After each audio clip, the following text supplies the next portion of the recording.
종살이로 찌들려 있던 이스라엘 백성들이 애굽에서 하나님을 통해 건져내심을 받았고, 하나님께서는 그들을 시내산 앞까지 인도하셔서 특단의 조치를 내리십니다.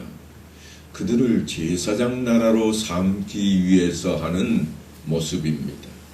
시내산 앞에서 그들은 1년 동안 훈련을 받게 되는데, 그들이 훈련 받을 때에 성막을 광야에 세워진 학교로 삼고 율법을 교과서로 삼아서 열심히 배우고 익히게 되었습니다. 그리고 그들은 이제 하나님 앞에 하나님께서 약속하시는 그 말씀을 따라 화답을 하게 됩니다. 하나님께서 너희가 내게 대하여 제사장 나라가 되며 거룩한 백성이 되리라 말씀하실 때에 그들은 여호와께서 명령하신 대로 우리가 다 행하리이다 하고 준행할 것을 맹세합니다. 그렇게 이제 공부하던 수료식을 마치고 그들이 하나님께서 예비해 두신 젖과 꿀이 흐르는 땅 가나안을 향해 출발합니다. 그런데 그들은 그곳에 첫 발을 들여놓기도 전에 실패하고 말았습니다. 가데스 바네아에서 정탐꾼을 보냈고, 그들이 보고하는 그 보고서를 채택할 때에 옳지 못한 부분을 택하게 됨으로써 광야 생활을 새롭게 40년 동안이나 해야 하게 되었습니다. 그렇게 광야 생활을 통해서 이제는 하나님만 사랑하겠다고, 하나님의 뜻을 따르겠다고 다짐하는 백성들로 훈련이 되어졌습니다. 그리고 그 백성들, 이제 모세 앞에 모압 평지에 서 있는 그 백성들에게 모세가 명령을 내리고 있습니다. 이스라엘 백성들이 갖게 된 신앙의 체계를 유지하고 또한 하나님을 섬기는 일에 종사하는 사람들과 가난한 사람들의 생활을 보장하는 데 사용될 10의 1조에 대한 명령이요, 또한 매 7년마다 안식년이 되어서 가난한 사람들에게 베풀어야 할 탕감을 해주는 빚에 대한 제도가 새롭게 펼쳐지게 되는 모습입니다. 그러니까 신명기는 이스라엘이 지켜야 할 율법에 대한 시행세칙이라 그렇게 말할 수 있습니다. 11조를 드리는 일과 안식년마다 가난한 사람들의 빚을 탕감해 주는 이 두 가지 명령은 백성들에게 아주 구체적으로 전달이 됩니다. 사실 이 두 가지 명령은 예수님께서 우리에게 말씀하셨던 내용과도 동일한 말씀이 됩니다. 예수님께서는 내 마음을 다하고 목숨을 다하고 뜻을 다하여 주 너의 하나님을 사랑하라 하셨으니 이것이 크고 첫째 되는 계명이요 둘째는 그와 같으니 내 이웃을 내 몸과 같이 사랑하라 하셨으니 이 두 계명이 온 율법과 선지자의 강령이니라 그렇게 말씀을 하셨습니다. 그러니까 신명기가 다름 아닌 이 두 가지 계명에 대한 시행세칙과도 같은 내용이라는 것입니다. 11조를 드리고 이웃의 빚을 탕감해 주는 것이 신명기의 율법을 시행하는 방법이 되는 것입니다. 그렇게 하면 하나님의 법을 잘 지키는 것이 될 것이라 그렇게 지금 요구되고 있습니다. 아주 간단해 보입니다. 하지만 이 명령은 역사 이래도 한 번도 그대로 행해진 적이 사실은 없습니다. 오히려 구약의 마지막 선지자라 할 수 있는 선지자 말라기가 이렇게 외칩니다. 사람이 어찌 하나님의 것을 도적질하겠느냐? 그러나 너희는 나의 것을 도적질하고도 말하기를 우리가 어떻게 주의 것을 도적질하였나이까 하도다. 이는 곧 11조와 헌물이라. 하나님의 것을 도적질했다고 선지자가 절규하고 있습니다. 참으로 놀랍습니다. 그것을 끝으로 하나님께서는 하늘의 문을 닫아버리십니다. 그리고 기나긴 침묵에 돌입됩니다. 그 결과는 아주 참담했습니다. 종교 지도자들은 이제 자신들이 최고인 양 최고의 권력을 누렸고 하나님의 성전은 강도의 소굴이 되어버립니다. 그래서 예수님께서 성전에 들어가시자마자 강도의 소굴이라 외치게 되는 것입니다. 백성들은 헐벗고 굶주렸습니다. 아모스 선지자가 외쳤던 그대로 이루어져 가고 있는 겁니다. 보라, 날이 이를지라 내가 기근을 땅에 보내리니 양식이 없어 주림이 아니며 물이 없어 가람이 아니요 여호와의 말씀을 듣지 못한 기갈이라. 그렇게 암흑기에 접어들고 말았습니다. 그래서 사실 오늘 본문의 배경은 우리에게 대단한 경각심을 불러일으키고 있습니다. 우리가 지난 시간에 들었던 내용대로 매 7년 끝에 면제하라. 면제의 규례는 이러하니라. 무릇 그 이웃에게 구워준 제주는 그것을 면제하고 이웃에게나 그 형제에게 독촉하지 말지니 이 해는 여호와의 면제년이라 칭함이니라. 그렇게 말씀으로 끝나는 것이 아닙니다. 이 말씀을 따라 지키면 약속의 땅인 가나안 땅에서 복을 누리게 될 것이라고 축복하십니다. 너희 중에 가난한 자가 없으리라. 가난한 자가 없는 세상, 이보다 더 큰 복이 어디에 있겠습니까? 본 적도 없고 들어본 적도 없고 그래서 생각해 본 적도 없고 아무나 상상조차 하지 않는 그런 세상의 이야기입니다. 네가 만일 네 하나님 여호와의 말씀만 듣고 내가 오늘날 네게 명하는 그 명령을 다 지켜 행하면 네 하나님 여호와께서 네게 유업으로 주신 땅에서 네가 정령 복을 받으리니 너희 중에 가난한 자가 없으리라. 이것은 하나님의 축복입니다. 하나님의 약속입니다. 이런 세상을 허락하시는 하나님, 거기에서 끝나지 않습니다. 오늘 본문에 들어서면 더욱 확장되는 모습입니다. 사실은 모든 사람들이 바라고 애타게 찾는 그런 나라일 것입니다. 네 하나님 여호와께서 내게 허락하신 대로 내게 복을 주시리니 네가 여러 나라에 구워줄지라도 너는 꾸지 아니하겠고 네가 여러 나라를 치리할지라도 너는 치리함을 받지 아니하리라. 그런 나라를 주시겠다고 약속하고 있습니다. 아니 우리더러 그런 나라를 만들어 가라고 그렇게 명령하시는 겁니다.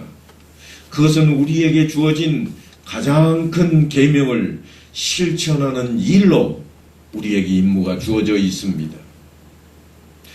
이 땅에 세워진 하나님 나라는 그저 신비적인 나라가 아닙니다.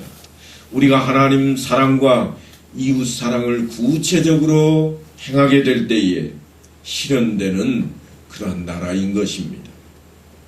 자선과 기부 문화가 일상화되는 그런 나라, 그래서 가난한 사람이 없어지는 그런 나라입니다. 그러니까 예수를 믿는다고 하는 것은 그저 예배를 잘 출석하고 예배당을 깔끔하게 지어서 사람들 눈에 우리 자신들의 모습을 비추는 것으로 끝이 아니라고 하는 겁니다. 실은 그것보다 먼저 가난한 사람들을 돌아보고 살피는 것이 우리에게 주어져 있습니다. 가난이란 물질만을 한정적으로 말하는 것이 결코 아닙니다. 지식도 아니 누릴 만한 것을 누리는 그런 모든 것도 다 거기에 해당이 됩니다. 요즘 생겨난 말이 있습니다. 재능 기부라. 얼마나 멋진 말인지 모릅니다. 무엇을 하든지 각자가 지니고 있는 그 재능으로 하나님을 사랑하고 이웃에 덕을 끼치는 그러한 삶을 살아야 하겠다고 하는 것입니다. 그것이 하나님께서 원하시는 우리들의 모습입니다. 우리들의 삶의 현장입니다. 나아가서는 주님의 몸된 교회로서 우리가 드러내고 살펴야 할 모습인 것입니다.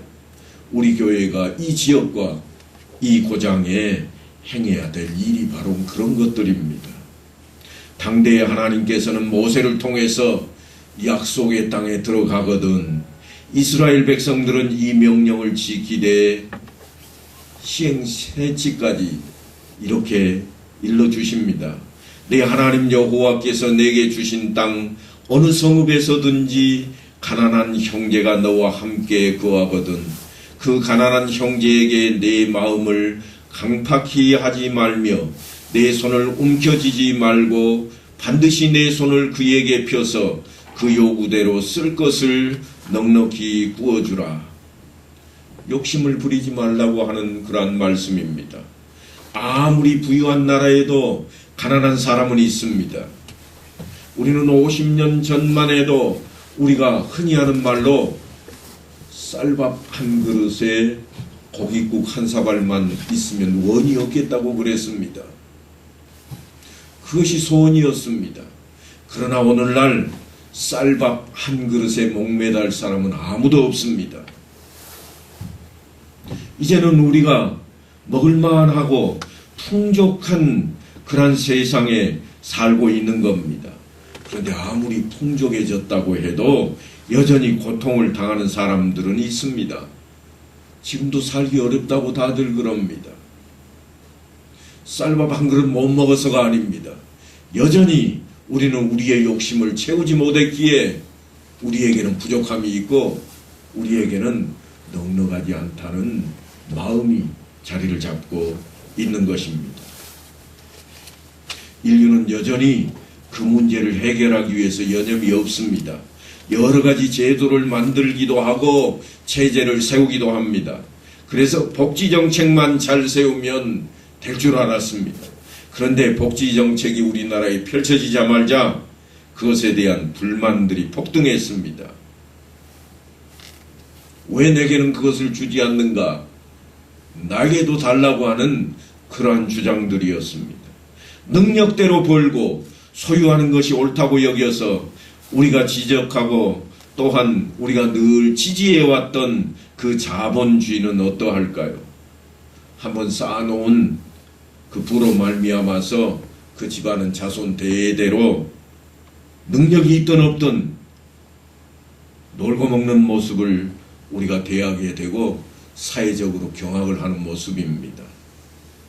부자는 더욱 부자가 되고 가난한 사람은 더 가난해질 수밖에 없는 그런 구조입니다. 사실 그것을 보고 새로운 세계를 만들어 보겠다고 공산주의가 태어났었습니다. 말은 아주 좋습니다. 다 같이 벌어서 똑같이 나누자는 것이었습니다. 하지만 능력 있는 사람들은 열심히 일을 해도 자기 앞에 떨어지는 것이 줄어들기에 열심히 할 것을 점점 놓고 최선을 다하지 않게 되었고, 그리고 나머지 사람들도 대중에도 어차피 똑같이 먹여주기 때문에 시간만 때우는 자리로 나가버리고 말았습니다. 그렇게 공산주의는 몰락해버리고 맙니다. 그렇다고 자본주의가 옳은가? 그렇지도 않을 겁니다. 그래서 생겨난 것이 사회주의가 있습니다. 능력대로 마음껏 일하고 벌어서 기회를 그들에게 제공해 줍니다. 그리고는 국가에서는 소득에 따라서 세금을 걷어들이는데 그 세금으로 가난한 사람들을 돌보는 복지정책을 펼치겠다고 하는 것이었습니다.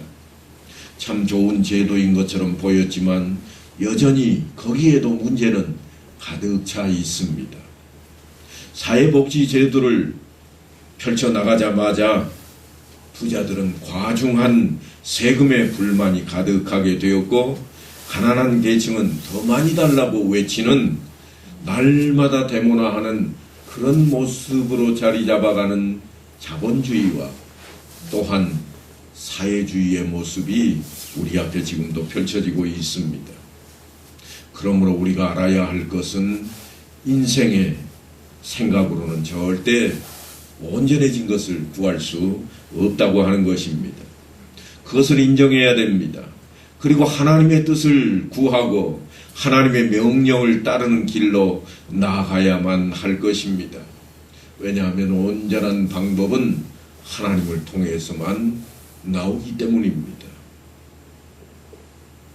이제 약속의 땅으로 들어가면 이스라엘 백성들은 누구나 할 것 없이 모두가 다 땅을 분배받게 됩니다.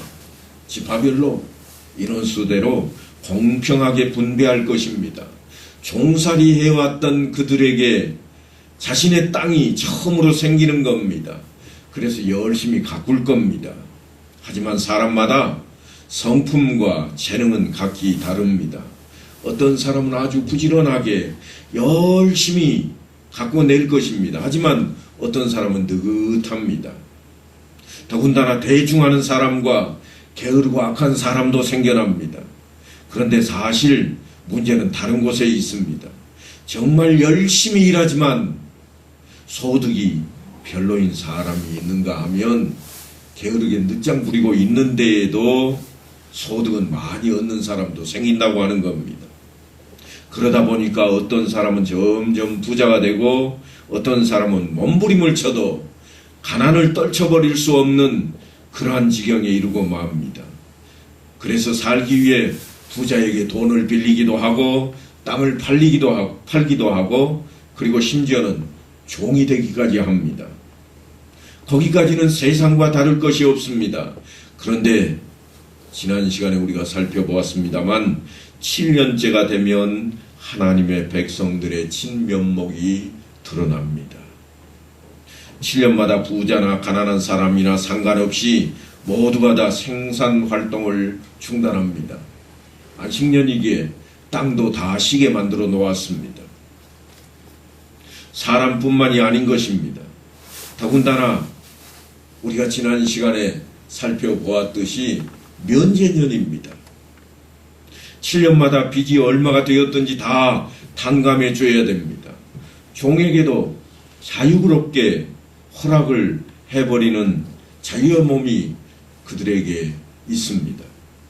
내 동족 히브리 남자나 히브리 여자가 내게 팔렸다 하자 만일 6년을 너를 섬겼거든 제7년에 너는 그를 놓아 자유하게 할 것이요 그를 놓아 자유하게 할 때에는 공수로 가게 하지 말고 내 양무리 중에서와 타작마당에서와 포도주 틀에서 그에게 후히 줄지니 곧 내 하나님 여호와께서 내게 복을 주신 대로 그에게 줄지니라.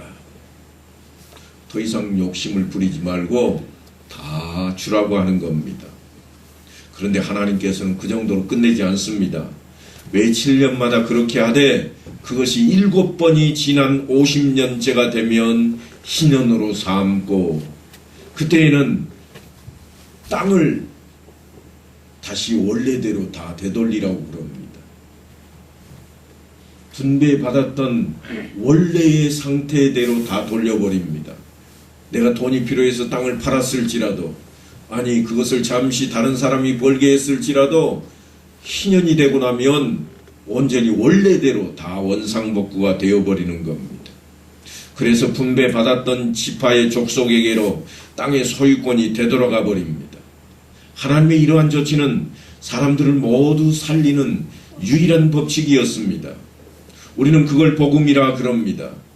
그렇다고 부자를 억울하게 만들거나 가난한 사람을 우대하는 것이 아닙니다. 왜냐하면 그 땅은 원래 자신들의 땅이 아니었기 때문입니다. 하나님께서 거저 주었습니다. 거저 받았던 땅입니다. 그리고 그들이 살아가면서 열심을 내었던 어찌했던 지금 주님께서 말씀하셨던 대로 욕심을 놓아버려야 하나님 나라의 백성이 된다고 하는 것입니다. 모든 사람이 참다운 생명을 누릴 수 있도록 하시는 하나님의 조치인 것입니다. 그 제도는 하나님의 긍휼하심과 자비와 사랑으로 가득 채워져 있습니다. 우리는 하나님의 그러한 조치를 잊어서는 안 될 것입니다. 그것은 모든 것이 하나님께로부터 왔다고 하는 하나님이 주인이 되신다고 하는 사실을 우리가 잊지 말아야 할 내용입니다. 하나님이 주인이신 것을 결코 잊어서는 안 됩니다. 하나님께서 분배하셨던 땅입니다. 그 땅을 허락하신 이유가 뭔가 하면 오직 하나님의 일인 제사장 나라로 쓰시기 위해서였습니다. 우리에게 그 땅 잘 먹고 잘 살라고 그냥 나누어 주신 것이 결코 아니라 하나님 나라의 제사장 나라가 되기 위한 그 일로 그들에게 주어졌습니다. 자신들이 잘 먹고 잘 살도록 하기 위해 주신 땅이 결코 아닙니다. 하나님 나라를 세우기 위해서였습니다. 그러니까 우리 모두는 다 빚진 자들입니다. 내가 열심히 일해서 내가 잘해서 대가로 획득한 것이 결코 아닙니다.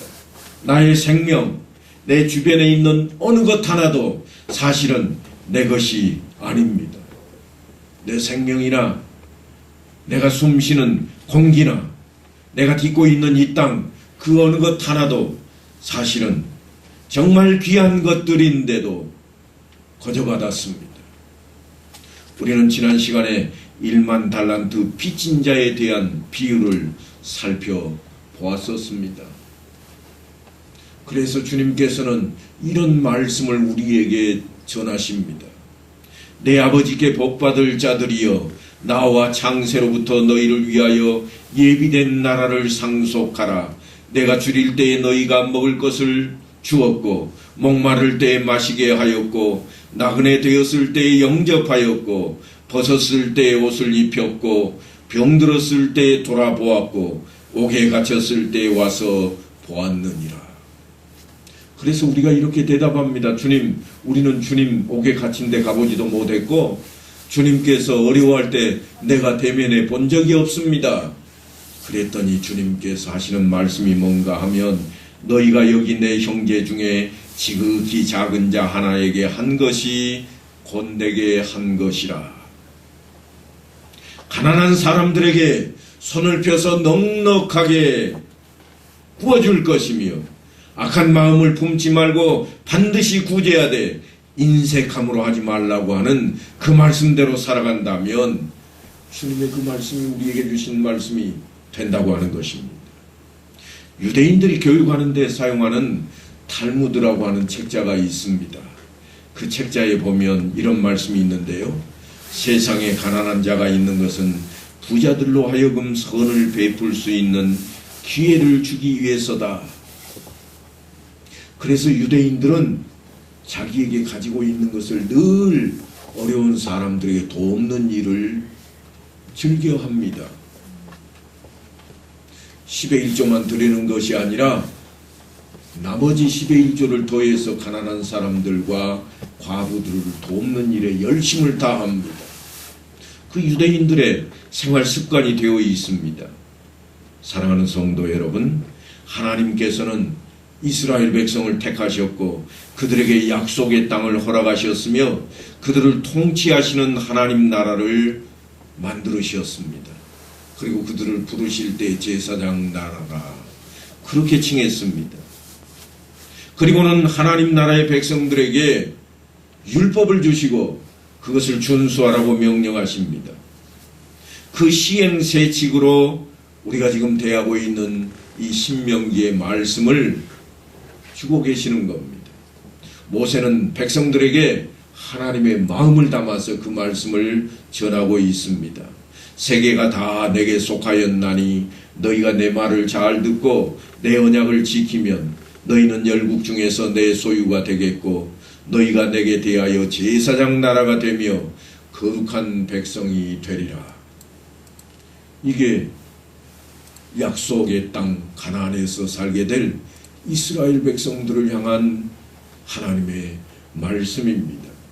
그렇다면 오늘날 이 땅에 살고 있는 우리에게는, 지금 이 세대를 살아가고 있는 우리에게는 어떤 말씀을 주고 계실까요? 베드로 사도가 이렇게 우리에게 전합니다. 오직 너희는 택하신 족속이요 왕같은 제사장들이요 거룩한 나라요 그의 소유된 백성이니 이는 너희를 어두운 데서 불러내어 그의 기이한 빛에 들어가게 하신 자의 아름다운 덕을 선전하게 하려 하심이라. 예수를 믿는 자들로 하여금 마치 모세가 하나님께서 선택한 그 이스라엘 백성들에게 전했던 그 말씀대로 오늘날 우리에게도 그 말씀이 증거되고 있습니다. 우리가 어떻게 살아야 될 것인가, 내 안에 있는 욕심을 드러내고 나보다 어려운 사람을 돌아보고, 그래서 이웃을 사랑하는 자리로, 하나님의 그 사랑을 증거하는 자리로 우리에게 나아가라고 하는 것입니다. 하나님께서는 이곳에 우리 엄답교회를 세워놓으셨습니다. 그리고 우리를 함께 세워나갈 교회의 일원으로, 지체로 불러내셨습니다.